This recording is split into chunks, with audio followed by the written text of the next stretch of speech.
शादीशुदा लोगों के लिए बड़ी सीख, संस्कार। मेरी फाइल कहाँ रख दी तुमने?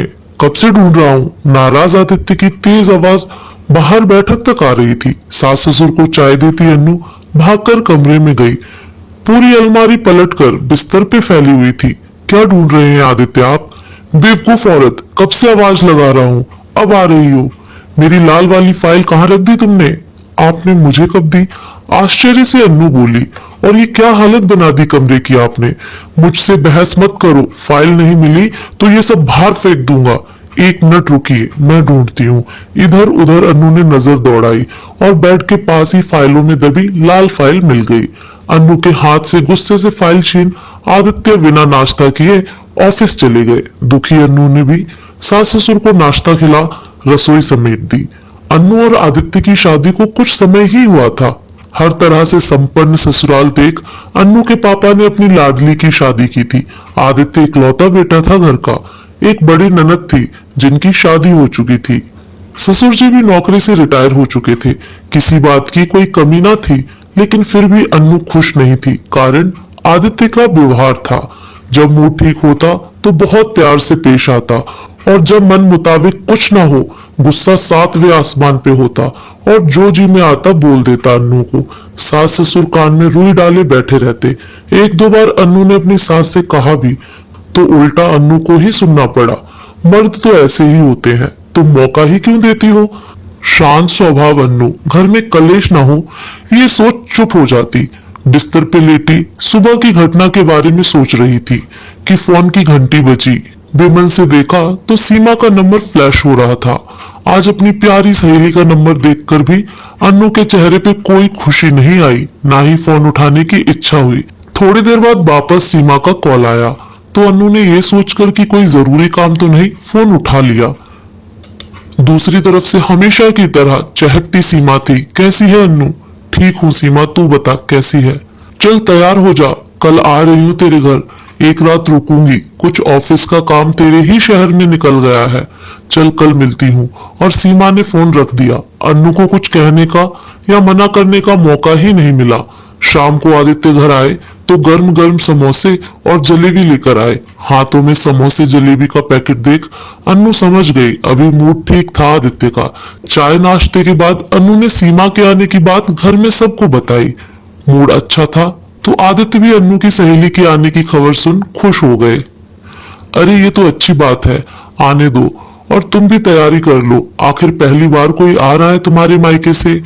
आदित्य की बात सुन अन्नू को थोड़ी तसल्ली हुई और खुशी खुशी अपनी सहेली के आने का इंतजार करने लगी। अगले दिन सीमा आ गई। चुलबुली और बातूनी सीमा पल भर में ही अन्नू के सास ससुर से घुल मिल गई। जब आदित्य आए तो वो भी बहुत सलीके से मिले सीमा से। अन्नू भी खुश थी। रात को खाने की सारी तैयारी अन्नू ने कर ली। टेबल पे खाना लगा दिया और सबको सर्व करने लगी। इतने में सब्जी के डोंगे से थोड़ी सब्जी आदित्य के हाथों पे गिर गई।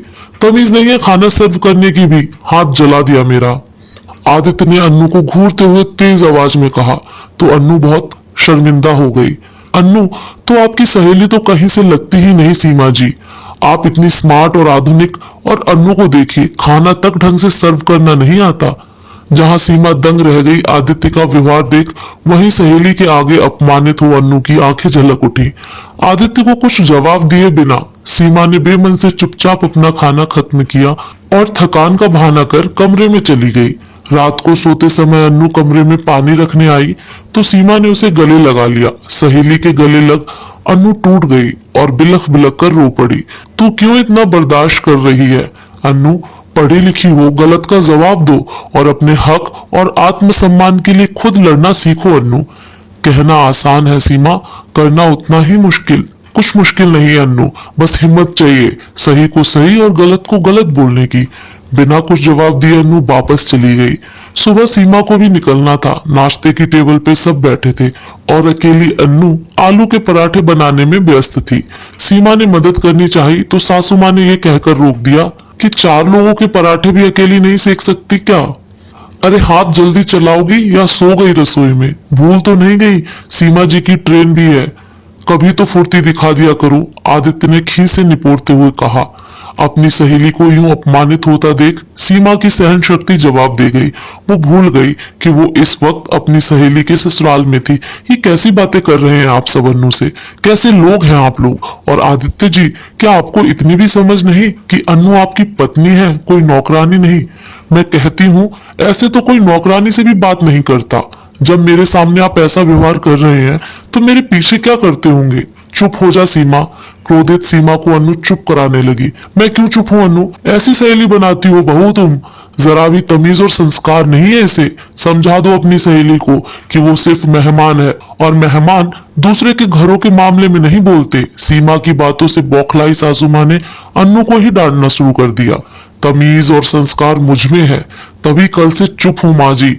अगर तमीज ही सिखानी है तो अपने बेटे को सिखाएं, आप मुझे नहीं, जिसे इतनी भी समझ नहीं कि अपनी पत्नी से कैसे व्यवहार किया जाता है। और आप सब सुन लें, खासकर आदित्य जी, आप, अन्नू आपकी पत्नी है, उसे उसके हिस्से का मान सम्मान तो आपको देना ही होगा, वरना मैं एक समाज सेविका हूँ और घरेलू हिंसा से पीड़ित महिलाओं के लिए ही काम करती हूँ।